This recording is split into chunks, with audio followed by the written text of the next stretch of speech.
This is an unusual red tide out in the Gulf, and it's much closer to shore. And what's happening with the algae coming down the Caloosahatchee River, it is supercharging the bacteria in the red tide, and thus that's why they are getting all of the dead critters. The fish, there was a shark, manatee in a canal they found, and so it's really bad. It's bad over here as well. We know we've had this traditional problem of algae over the years. I have been here several times in the middle of the summer, and indeed this is what we're getting. I want to thank the Florida Sportsman's magazine for hosting us today. Thank you for your hospitality, and thank you to everyone in the room for your interest.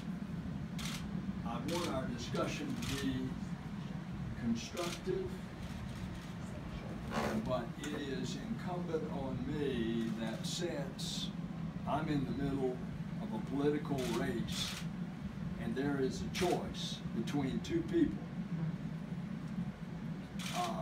most of you here know my record, but I just want to mention some of the facts of what have led to the algae problem. Now this is, there are many different contributions, and it started well over a half a century ago.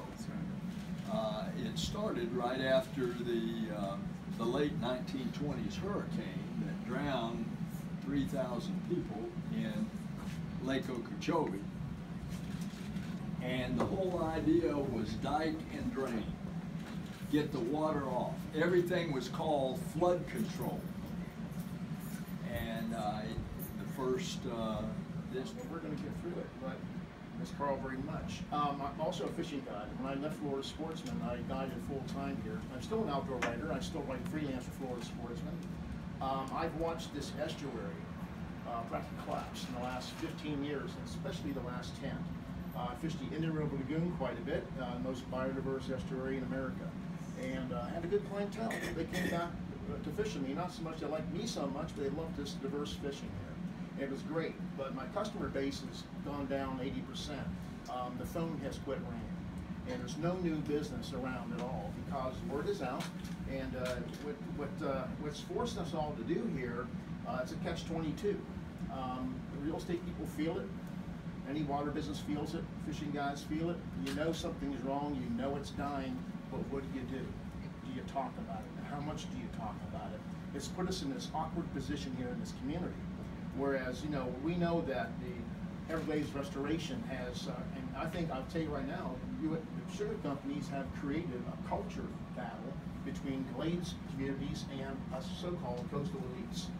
And I take exception to that term, coastal elite, because we're not all elite, we're not all wealthy. But what's happening even in town now with this latest crisis, the red tipping point is we even have a little bit of infighting going on in our own town between people. You speak out who are knowledgeable about it. Ultimately, this will take hold, and people will stand up and demand something. Now we know that in politics, these demands have a short shelf life. You know, come winter, there won't be the algae out here, and everything will be settled down. You still get the fresh water discharges, and those are equally as bad. But people should, you know, hopefully be reminded by folks like you.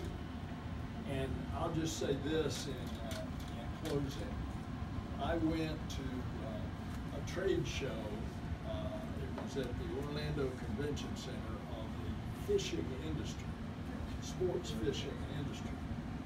I couldn't believe how many businesses in Florida are directly affected by the health of the fishery. For example, I went to one booth of a guy who builds coolers. you know, and he's going to lose business. The sunglass makers, all the rod and reel makers, and it goes on, and then just